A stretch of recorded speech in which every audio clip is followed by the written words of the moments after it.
ഗൗതമേ, മഹാകുംഭമേള നടക്കുകയാണ്. അതായത് ലോകത്തിലെ തന്നെ ഏറ്റവും വലിയ ആത്മീയ സംഗമം. ഹാർവാർഡ് യൂണിവേഴ്സിറ്റി, ഓക്സ്ഫോർഡ് തുടങ്ങിയ സർവകലാശാലകളിൽ നിന്ന് ഇതെങ്ങനെയാണ് നടക്കുന്നത്, ഇതിൻ്റെ പുറകിൽ എന്താണ്, ഇത്രയും വലിയ ജനക്കൂട്ടത്തെ എങ്ങനെ നിയന്ത്രിക്കുന്നു, ഇതിൻ്റെ സ്പിരിച്വൽ വശങ്ങൾ എന്തൊക്കെയാണെന്ന് പഠിക്കാൻ ഇത്രയും വലിയ ഇൻസ്റ്റിറ്റ്യൂഷൻ വരെ പഠിതാക്കളെ അല്ലെങ്കിൽ ഗവേഷകരെ ഇങ്ങോട്ട് അയച്ചിട്ടുണ്ട്. എനിക്ക് തോന്നുന്നു വലിയ തുകയാണ് സർക്കാർ ഇതിന് ചിലവാക്കുന്നത്. അതിൻ്റെ ഏകദേശം 100 ഇരട്ടി തുക ഇവർ തിരിച്ചു പിടിക്കുന്നുമുണ്ട്. അങ്ങനെയാണ് നമ്മൾ കണക്കുകളിൽ വ്യക്തമാകുന്നത്. 45 കോടിയോളം ജനങ്ങൾ പങ്കെടുക്കുന്ന ഒരു മഹാമേള, അതായത് ഫെബ്രുവരി 26 വരെ നീളുന്നതാണ്. 13-ാം തീയതി ആരംഭിച്ചു. മഹാകുംഭമാണ് നടക്കുന്നത് എന്ന പ്രത്യേകത കൂടി ഈ പ്രാവശ്യത്തെ 4 വർഷങ്ങൾക്ക് ശേഷം ഈ പ്രാവശ്യത്തെ കുംഭമേളയ്ക്കുണ്ട്. നമുക്കറിയാം, യോഗി ആദിത്യനാഥ് ഉത്തർപ്രദേശിൻ്റെ ഭരണാധികാരിയായി വന്നതിന് ശേഷം ഉത്തർപ്രദേശിലാകെ ഒരു വലിയ മാറ്റം ഉണ്ടായിട്ടുണ്ട്. ഒരു തീപ്പൊരി നേതാവ്, ഒരു നേതാവ് എങ്ങനെയായിരിക്കണം, ഒരു മുഖ്യമന്ത്രി എങ്ങനെയായിരിക്കണം എന്നൊക്കെ പറയുമ്പോൾ നമ്മൾ ആദ്യം ഒരു രാഷ്ട്രീയക്കാരനെയാണ് നമുക്ക് മനസ്സിൽ വരുന്നതെങ്കിൽ, കാവിയിട്ട ഒരു സന്യാസി ഉത്തർപ്രദേശിൻ്റെ മുഖ്യമന്ത്രിയായി വന്നതോടുകൂടി അവിടെയുള്ള എല്ലാ നരാധമ പ്രവർത്തികളെയും അതുപോലെ തന്നെ ഈ ഗുണ്ടായിസത്തെയും ഒക്കെ അടിച്ചമർത്തുന്ന കാഴ്ചയാണ്, അല്ലെങ്കിൽ തട്ടിക്കളയുന്ന കാഴ്ചയാണ് നമ്മൾ കണ്ടത്. രാത്രി ഈ ഉത്തർപ്രദേശിലൂടെ ഇറങ്ങി നടക്കാൻ പോലും പറ്റാത്ത ഒരു സാഹചര്യം ഉണ്ടായിരുന്നു. എന്തിന് പകൽ പോലും നടക്കാൻ പറ്റാത്ത സമയം ഉണ്ടായിരുന്നു. വെടികൊണ്ട് എപ്പോഴാണ് ചാവുക എന്ന് പറയാൻ പറ്റാത്ത അവസ്ഥ ഉണ്ടായിരുന്നു. അവിടെ നിന്നൊക്കെ UP ക്ലീൻ ചെയ്ത ഒരു മുഖ്യമന്ത്രി, പവർഫുൾ സന്യാസിയായി. അങ്ങനെ നിൽക്കുന്ന സമയത്താണ് ഇപ്പോൾ കുംഭമേള ഈ വിഷയത്തിലേക്ക് കടന്നു വരുന്നത്. അപ്പോൾ കുംഭമേള UP നടക്കുന്ന സമയത്ത് ഒരുപാട് സന്യാസിമാർ ആ കുംഭമേളയുമായി ബന്ധപ്പെട്ട് അതിലേക്ക് വരും. ഇതിൽ ഒരു പ്രശസ്തനായിട്ടുള്ള, ഒരു പ്രത്യേക രീതിയിൽ അറിയപ്പെടുന്ന, ജനങ്ങളുടെയൊക്കെ ശ്രദ്ധ ആകർഷിക്കുന്ന ഒരു സന്യാസി ഉണ്ട് എന്ന് ഞാൻ മനസ്സിലാക്കുന്നുണ്ട്. ആ സന്യാസിയെ പറ്റി കുറേ വാർത്തകളൊക്കെ വന്നിട്ടുണ്ട്. ആരാണ് ആ സന്യാസി, എന്താണ് ആ സന്യാസിയുടെ പ്രത്യേകത? ആ സന്യാസി ഇപ്പം വലിയ രീതിയിൽ വൈറലായിക്കൊണ്ടിരിക്കുകയായിരുന്നു. വളരെയധികം അദ്ദേഹത്തിൻ്റെ ഒരു ജീവിത വൃതം തന്നെ വിദ്യാഭ്യാസ രംഗത്ത് കൂടുതൽ വിദ്യാർത്ഥികളെ, പ്രത്യേകിച്ചും IAS വിദ്യാർത്ഥികളെ, IASകാരെ ഉണ്ടാക്കിയെടുക്കുക എന്നുള്ളതാണ് ഈ സന്യാസിയുടെ ഒരു പ്രത്യേക ജീവിതവൃതം. അതിൽ ആനന്ദം കണ്ടെത്തുന്ന ഒരു വ്യക്തിയാണ് ഇദ്ദേഹം. നമുക്കറിയാം, UP യഥാർത്ഥത്തിൽ യോഗി, പാർത്ഥൻ തുടക്കത്തിൽ പറഞ്ഞ പോലെ തന്നെ യോഗി മാജിക്കാണ് യഥാർത്ഥത്തിൽ UP സംഭവിച്ചുകൊണ്ടിരിക്കുന്നത്. അതായത് ഈ കുംഭമേള ഇപ്പോൾ ആരംഭിച്ചതിന് പിന്നാലെ ലോക ശ്രദ്ധ മുഴുവൻ UPയിലേക്കാണ്, കുംഭമേളയിലേക്കാണ്, ഇന്ത്യയിലേക്കാണ്. വലിയ അന്താരാഷ്ട്ര മാധ്യമങ്ങളൊക്കെ വന്നിട്ടാണ് ഈ UPയിലെ മഹാകുംഭമേള റിപ്പോർട്ട് ചെയ്യുന്നത്. അവിടെയുള്ള കാര്യങ്ങളൊക്കെ മുഴുവൻ മാധ്യമങ്ങളൊക്കെ വരുന്നത്. അപ്പോൾ യഥാർത്ഥത്തിൽ ഈ ലോക ശ്രദ്ധ ആകർഷിക്കുന്ന UPയിൽ നിന്ന് ഇത്തരം ചില സന്യാസിമാരുടെ, വളരെ പ്രത്യേകതയുള്ള സന്യാസിമാരുടെ വാർത്ത കൂടി പുറത്തു വരികയാണ്. കാരണം ലോകത്തിന് ശരിക്കും ഇത്തരം ആളുകൾ എന്ന് പറയുന്നത് അത്ഭുതമാണ്. ഇന്ത്യയിൽ മാത്രം, യഥാർത്ഥത്തിൽ ഇന്ത്യയിൽ മാത്രം കാണപ്പെടുന്ന ചില പ്രത്യേക ആളുകളാണ് ഇത്തരം സന്യാസിമാർ എന്ന് പറയുന്നത്. ഇദ്ദേഹത്തിൻ്റെ പേര് ചായ് വാലെ ബാബ എന്നാണ്. ചായ് വാലെ ബാബ. യഥാർത്ഥ പേര് ദിനേശ് സ്വരൂപ് ബ്രഹ്മചാരി എന്നാണ്. അതായത് കഴിഞ്ഞ 40 വർഷമായിട്ട് ഇദ്ദേഹം മൗനവ്രതത്തിലാണ്. സംസാരിക്കാൻ ശേഷിയില്ലായ്മയല്ല, അദ്ദേഹം സ്വയം മൗനവ്രതം ആചരിക്കുകയാണ് കഴിഞ്ഞ 40 വർഷമായിട്ട്. 40 വർഷമായിട്ട് മൗനവ്രതത്തിലാണ്. ആംഗ്യ ഭാഷയിലൂടെ, അതുപോലൊപ്പം തന്നെ വാട്സാപ്പ് സന്ദേശങ്ങളിലൂടെ മാത്രമേ ഇദ്ദേഹത്തിൻ്റെ ആശയങ്ങൾ കമ്മ്യൂണിക്കേറ്റ് ചെയ്യുകയുള്ളൂ, വിനിമയം ചെയ്യുകയുള്ളൂ.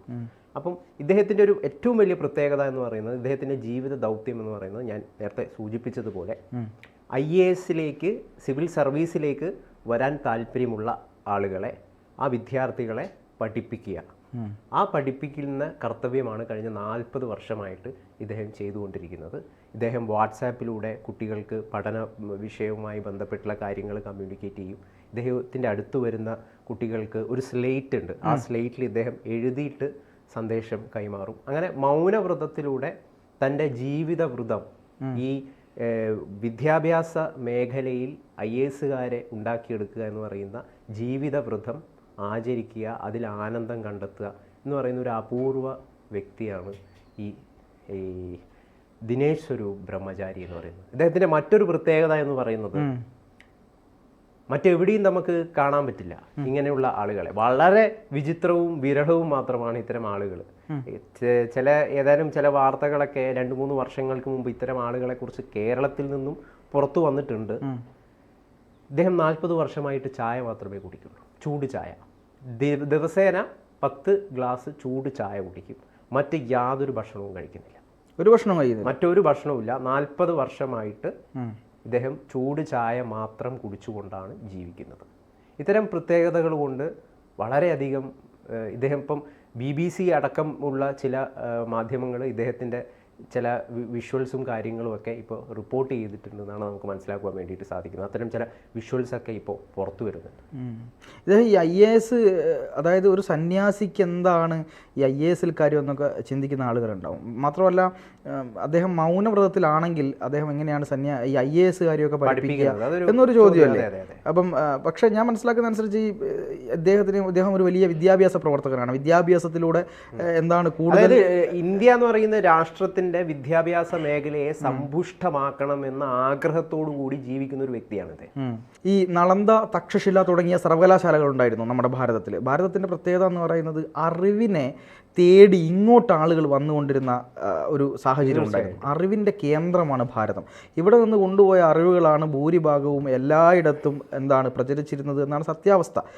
ഏത് വിഷയത്തിലാണ് ഭാരതത്തിൽ അറിവില്ലാത്തത് എന്നൊരു ചോദ്യമുണ്ട്. ഞാൻ ഒന്നുകൂടെ ഈ പറയുന്ന കാര്യമുണ്ട്. ആയിക്കോട്ടെ, ജ്യോതിശാസ്ത്രം ആയിക്കോട്ടെ, വാസ്തുശാസ്ത്രം ആയിക്കോട്ടെ, അങ്ങനെ എല്ലാ വിധത്തിലും ഭാരതം ലോകത്തിന് വലിയ വലിയ സംഭാവനകൾ നൽകിയിട്ടുണ്ട് എന്നുള്ളതൊരു വസ്തുതയാണ്. അതെ. അപ്പോൾ ഞാൻ ചോദിക്കുന്നത്, ഈ ചായ് വാല ബാബ എന്ന അദ്ദേഹത്തിൻ്റെ പേര് വരാൻ കാരണം ഈ ദിവസവും 10 ഗ്ലാസ് ചായ വീതം കുടിച്ചുകൊണ്ട്, അല്ലെങ്കിൽ ചായ മാത്രം കുടിച്ചുകൊണ്ട് പ്രാണനെ ശരീരത്തിൽ നിലനിർത്തുന്ന തരത്തിലേക്ക്, ഒരു യോഗിക് തലത്തിലേക്ക് എത്തിയ ആളായതുകൊണ്ടാണോ അദ്ദേഹത്തിന് ചായ് വാല ബാബ എന്ന് പേര് വന്നത്? അതുകൊണ്ട് തന്നെയാണ്. കാരണം ആളുകൾ ഈ ദിനേശ് സ്വരൂപ് എന്നുള്ള ആളെ ഈ ഒരു ചായ കുടിക്കുന്നതിൽ മാത്രമുള്ള പ്രത്യേകത കണ്ടിട്ട്, കാരണം നമ്മൾ ഏതെങ്കിലും മനുഷ്യന് ഇത്രയും വർഷമായിട്ട് ചായ മാത്രം കുടിച്ചിട്ട് ജീവിക്കാൻ പറ്റും എന്നുള്ളത് ശരിക്കും പറഞ്ഞു കഴിഞ്ഞാൽ വലിയ അത്ഭുതകരമായിട്ടുള്ള ഒരു കാര്യമാണ്. പ്രത്യേക ഒരു കഴിവും അല്ലെങ്കിൽ പ്രത്യേക ഒരു സിദ്ധിയൊക്കെ ലഭിച്ച ആളുകൾക്ക് മാത്രമേ അത്തരം രീതിയിലൂടെ പ്രാണനെയൊക്കെ നിലനിർത്തിയിട്ട് മുമ്പോട്ട് പോകാൻ വേണ്ടിയിട്ട് സാധിക്കുള്ളൂ. അപ്പോൾ അത്രയും കഠിനമായ ഒരു ഇച്ഛാശക്തി, അതാണല്ലോ സ്വയം മൗനവ്രതം എന്ന് പറയുന്നത്. എത്ര നേരം ഒരു മണിക്കൂർ ഇവിടെ ഒരാൾക്ക് മിണ്ടാതിരിക്കാൻ വേണ്ടി പറ്റുമെന്ന് പറഞ്ഞാൽ അത്രയും വിമ്മിഷ്ടവും അത്രയും വല്ലാത്തൊരു അവസ്ഥയിൽ ആളുകൾ എത്തിപ്പോവും. പ്രത്യേകിച്ച് മാധ്യമപ്രവർത്തകർ പോലുള്ള നമ്മളുടെ ഒരു ഏറ്റവും വലിയ ആയുധം എന്ന് പറയുന്നത് ശബ്ദവും വാക്കും ഒക്കെയാണ്. ഈ സന്യാസിമാരുടെ ഒരു ഇതെന്ന് പറയുന്നത് മൗനമാണ്. പലപ്പോഴും നമുക്കറിയാം, പല സന്യാസിമാരും ഇത്തരം രീതിയിൽ മൗനത്തിലൂടെയാണ് പലപ്പോഴും കമ്മ്യൂണിക്കേറ്റ് ചെയ്യുക. ഈ മൗനത്തിൽ ആനന്ദം കണ്ടെത്തുന്ന അല്ലെങ്കിൽ അതിൻ്റെ ഒരു എക്സ്പീരിയൻസ് അനുഭവിക്കുന്ന ആളുകളാണ് ഈ സന്യാസി സമൂഹം. പല സന്യാസിമാരുണ്ട്. ഇപ്പോൾ ഇന്ത്യയിൽ തന്നെ ഒരുപാട് ഉദാഹരണമുണ്ട് ഇത്തരം രീതിയിൽ. ഈ മെഹർ ബാബ, നമ്മുടെ ശ്രദ്ധി സായി ബാബയുടെ ശിഷ്യനായിട്ടുള്ള മെഹർ ബാബ വളരെ പ്രസിദ്ധനായിട്ടുള്ളൊരു ആത്മീയ ആചാര്യനായിരുന്നു. ഇദ്ദേഹം ഏതാണ്ട് ഇതേ സമാനമായ രീതിയിൽ തന്നെ 40 വർഷത്തോളം സ്വയം മൗനവ്രതം ആചരിച്ച ഒരു വ്യക്തിയാണ്. മരിക്കുന്നത് വരെ മൗനവ്രതത്തിലൂടെ തങ്ങളുടെ അനുയായികളോടും ആരാധകരോടൊക്കെ സംസാരിച്ചിരുന്ന വ്യക്തിയാണ്. സ്ലേറ്റ് ആയിരുന്നു ഇദ്ദേഹം യൂസ് ചെയ്തിരുന്നത്. സ്ലേറ്റും ഈ കൈവിരലുകൾ കൊണ്ടുമായിരുന്നു ഈ അനുയായികളുമായിട്ട് കമ്മ്യൂണിക്കേറ്റ് ചെയ്യുന്നുണ്ടായത്. അദ്ദേഹത്തിന്റെ വീഡിയോകൾ, മനോഹരമായ വീഡിയോകൾ നമുക്ക് കാണാൻ പറ്റുമല്ലേ? അതെ അതെ അതെ, നമുക്കത് പ്രേക്ഷകരെ വേണമെങ്കിൽ ചെറുതായിട്ടൊന്ന് കാണിക്കുകയും ചെയ്യാം. മൗനി ബാബയുടെ ആ മുഖത്ത് വരുന്ന ഭാവങ്ങൾ, ഒരുപാട് ആരാധക വൃന്ദങ്ങളുണ്ടായിരുന്നു മൗനി ബാബയ്ക്കല്ല, ഈ മെഹർ ബാബയ്ക്ക്. അദ്ദേഹത്തിന്റെ ശിഷ്യനായിട്ടുള്ള വേറെ നമ്മുടെ കേരളത്തിൽ തന്നെയുള്ള അദ്ദേഹത്തിന്റെ ശിഷ്യനായിട്ടുള്ള കാസർഗോഡുള്ള ഒരു വ്യക്തി കൂടെ ഉണ്ടല്ലോ. ഒരു ഇന്ത്യൻ പ്രധാനമന്ത്രി വരെ നമ്മുടെ കാസർഗോഡ് വന്ന്, അതുപോലെ തന്നെ സിനിമാ രംഗത്തെ ആളുകളും അമേരിക്കൻ പ്രസിഡന്റ് വരെ കത്തെഴുതിയ ഒരു മഹാ സന്യാസി ഇവിടെ ഉണ്ടായിരുന്നു. അദ്ദേഹത്തെ പറ്റി കൂടി ഒന്ന് പറയും. എനിക്ക് തോന്നുന്നില്ല ഞാനും അദ്ദേഹത്തെക്കുറിച്ച് അറിയുന്നത് ഏതാണ്ട് കുറച്ച് മാസങ്ങൾക്ക് മുമ്പാണ്. കേരളത്തിൽ തന്നെ എത്ര പേർക്ക് അങ്ങനെയുള്ള ഒരു ആളെക്കുറിച്ച് അറിയുമെന്നുള്ള കാര്യത്തിൽ നമുക്ക് വളരെയധികം സംശയമാണ്. ഏറ്റവും വലിയൊരു വിജയിച്ചിട്ടുള്ള ഒരു ബിസിനസ്, ഒരു വ്യാപാരിയായിരുന്നു അദ്ദേഹം. അദ്ദേഹത്തിന് ഇന്ത്യയിലും വിദേശത്തും ഒക്കെ വ്യാപാരം ഉണ്ടായിരുന്നു. 32-ാം വയസ്സ് മുതൽ മരിക്കുന്ന 80 വയസ്സ് വരെ മൗനവ്രതം ആചരിച്ചിരുന്നൊരു വ്യക്തിയാണ്. അദ്ദേഹത്തിൻ്റെ പേര് തൈവളപ്പിൽ കൃഷ്ണൻ എന്നാണ്. കാസർഗോഡ് ജില്ലയിലാണ് ഇദ്ദേഹം. കാസർഗോഡ് ജില്ലയിലെ കണ്ണാടിപ്പാറയിലാണ് ഇദ്ദേഹം ജനിക്കുകയൊക്കെ ചെയ്യുന്നത്. അവിടെ ഇദ്ദേഹത്തിനൊരു ആശ്രമമൊക്കെ ഉണ്ട്. കണ്ണൂർ ജില്ലയിലാണ് ഇദ്ദേഹത്തിൻ്റെ മാതാപിതാക്കളൊക്കെ ഉണ്ടായിരുന്നത്. അപ്പോൾ ഇദ്ദേഹം ഈ വിക്ടോറിയ കോളേജിൽ പഠിക്കുന്ന സമയത്ത് ആത്മീയതയിൽ ആകൃഷ്ടനാവുകയും പിന്നീട് കുടജാദ്രിയിലൊക്കെ പോയി അവിടെ നഗ്നനായി ഒരുപാട് ദിവസം കാട്ടിൽ തപസ്സിരിക്കുകയും 7 ദിവസം തപസ് ചെയ്തു എന്നാണ് പറയുന്നത്. അതിന് പെട്ടെന്നൊരു ദിവസം ഇദ്ദേഹത്തിന് ആത്മഹത്യ ചെയ്യാൻ വേണ്ടി തോന്നുകയും, എന്നാൽ ആത്മഹത്യ ചെയ്യാതെ എന്തോ ഒരു ശക്തിയുടെ ഒരു ഷിർദി സായി ബാബ അദ്ദേഹത്തിന്റെ മനസ്സിൽ എന്താണ് സ്വപ്നമായി വന്നു എന്നാണ് പറയുന്നത്. ആ ഒരു പ്രേരണയാൽ അദ്ദേഹം പിന്നീട് ബോംബെയിലേക്ക് പോവുകയായിരുന്നു. ബോംബെയിൽ നിന്ന് ഹിമാലയത്തിലേക്ക് പോവുകയും ഹിമാലയത്തിൽ ഒരുപാട് കാലം അലഞ്ഞു നടക്കുകയും അവിടെ നിന്ന് ശേഷം തിരിച്ച് ബോംബെയിൽ എത്തിയതിനു ശേഷമാണ് അദ്ദേഹം എന്ത് ചെയ്യുന്നത്, ബിസിനസ്സിലോട്ട് പോകുന്നത്. പക്ഷെ അദ്ദേഹം ബിസിനസ്സിലോട്ട് പോയ സമയത്തും മൗനമായിട്ടാണ് അദ്ദേഹത്തിന്റെ ബിസിനസ് ആരംഭിക്കുന്നത്. മൗനം അദ്ദേഹം ഡയമണ്ട് ഗോൾഡ് അങ്ങനെ തുടങ്ങിയിട്ടുള്ള വലിയൊരു ബിസിനസ് സാമ്രാജ്യം തന്നെ കെട്ടിപ്പടുത്ത ഒരാളാണ് മൗനത്തിലൂടെ ഒരു ബിസിനസ് സാമ്രാജ്യം കെട്ടിപ്പടുത്തിട്ടുള്ള ഒരാളാണ് ഈ തൈവള്ളപ്പിൽ കൃഷ്ണൻ എന്ന് പറയുന്നത്.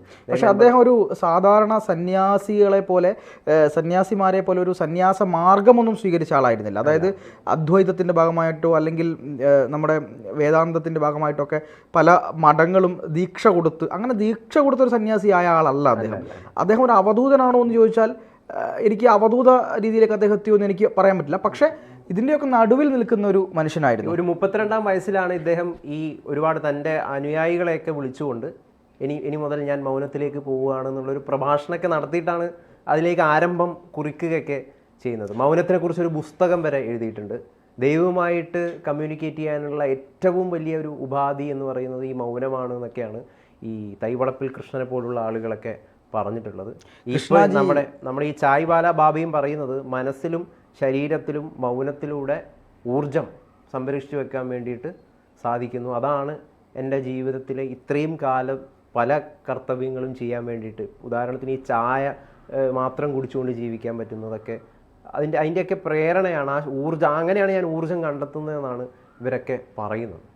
അല്ല, ഞാൻ ഈ പറയുന്ന പോലെ കൃഷ്ണാജി എന്ന മൗനി ബാബ അദ്ദേഹത്തിൻ്റെ ജീവിതത്തിലൂടെ കാണിച്ചു തന്ന ഒരുപാട് ഉദാഹരണങ്ങളുണ്ട്. അപ്പോൾ പ്രധാനമന്ത്രി ഇന്ദിരാഗാന്ധി പല കാര്യങ്ങൾക്കും അദ്ദേഹത്തോടായിരുന്നു ഉപദേശങ്ങൾ തേടിയിരുന്നത് എന്നുണ്ട്. പിന്നെ അതുപോലെ തന്നെ ഇന്ത്യയുടെ മുൻ പ്രധാനമന്ത്രി ഇവിടെ വന്നിട്ട് അദ്ദേഹത്തിന്റെ വീട്ടിൽ, അദ്ദേഹത്തിന്റെ ഒരു കാസർഗോഡുള്ള വീട്ടിൽ ഒരു നരിമാളം ഉണ്ടായിരുന്നു. ആ നരിമാളത്തെ അദ്ദേഹം എന്ത് ചെയ്തു, അത് വികസിപ്പിച്ച് ഒരു മനോഹരമായ ത്രികോണാകൃതിയിലുള്ള ഗുഹയാക്കി മാറ്റി. അതൊരു ധ്യാന ഗുഹയാക്കി മാറ്റി. ആ ധ്യാന ഗുഹയിൽ ആദ്യമായി 48 മണിക്കൂർ ധ്യാനം ഇരുന്നത് ഇന്ത്യയുടെ ഒരു പ്രധാനമന്ത്രിയായിരുന്നു എന്നുള്ളത് നമ്മളെ എത്ര മലയാളികൾക്ക് അറിയാം. അതെ, മലയാളികൾക്ക് പോലും അത് അറിയില്ല എന്നുള്ളതാണ്. മാത്രമല്ല മലയാള സിനിമയ്ക്കകത്തെ പ്രഗത്ഭരായിട്ടുള്ള അദ്ദേഹത്തിന്റെ ഒരു ആൽബം ഉണ്ട്. അതിൽ നമുക്ക് ഒരുപാട് വിശിഷ്ട ആളുകളെ, ഇപ്പൊ എന്താണ്, ഭരത് ഗോപിയെ പോലുള്ളവര്, സംവിധായകൻ രഞ്ജിത്ത്, അതൊന്നും അപ്പുറത്തേക്കുള്ള ഒരുപാട് ആളുകളുടെ ഫോട്ടോസ് ഒക്കെ. ഇദ്ദേഹത്തിന് അത്രയും അധികം ആരാധകരുണ്ടായിരുന്നു.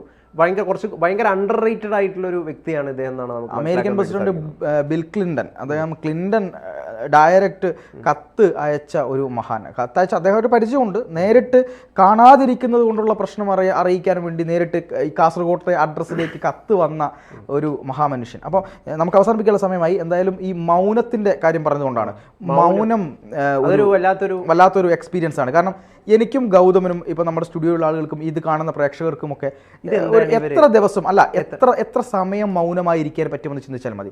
നമ്മളൊരു 2 മണിക്കൂർ നേരം മൗനമായിട്ടിട്ട് നമ്മൾ പൊട്ടിപ്പോകുന്ന പോലെ നമുക്ക് തോന്നും.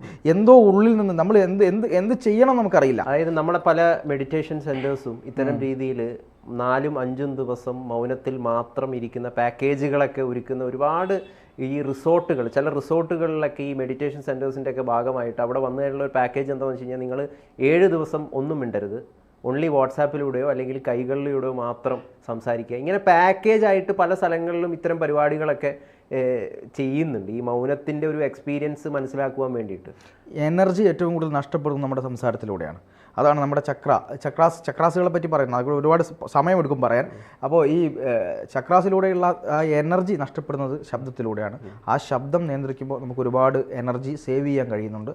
അതിലൂടെ ഭഗവാനെ അറിയാൻ കഴിയും എന്നാണ് പുരാണങ്ങളും വേദങ്ങളും ഒക്കെ പറയുന്നത്. എന്തായാലും ചായ്വാല ബാബയുടെയും അതുപോലെ ഈ നമ്മുടെ കൃഷ്ണാജിയുടെയും അതുപോലെ എന്താണ് പിന്നെ മെഹർ ബാബയുടെയും അതുപോലെ ഒരുപാട് ഇപ്പം അതെ തൊപ്പിയമ്മയുണ്ട്, അങ്ങനെ ഒരുപാട് ആളുകളുണ്ട്. അപ്പോൾ അവരെയൊക്കെ കഥകൾ മനുഷ്യന്മാർക്ക് എക്സ്പീരിയൻസ് അല്ലെങ്കിൽ ഒരു പുത്തൻ അറിവാണ്, അനുഭവമാണ്. അവരാർക്കും ഒരു ദ്രോഹവും ചെയ്യുന്നില്ല.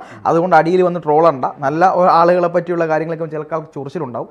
എങ്കിലും അങ്ങനെ ചൊറിയുന്നവർ അവിടെ കുറിച്ച് ചൊറിയുക, നന്നായി മാന്തുക എന്നതിലപ്പുറത്തേക്ക് വേറൊന്നും ഇല്ല എന്നുള്ളത് തന്നെയാണ്. എന്തായാലും മഹാന്മാരെ കുറിച്ചുള്ള കാര്യങ്ങൾ അറിയാൻ ശ്രമിക്കുക. എന്തായാലും ദൈനംദിനമുള്ള ദിവസത്തിൽ ഒരു അരമണിക്കൂറെങ്കിലും മൗനത്തിൽ ഇരിക്കാൻ വേണ്ടിയിട്ട് എല്ലാവർക്കും സാധിക്കട്ടെ. ഒരുപാട് എനർജി സംരക്ഷിച്ചു വെക്കാനും പറ്റട്ടെ. ശരി.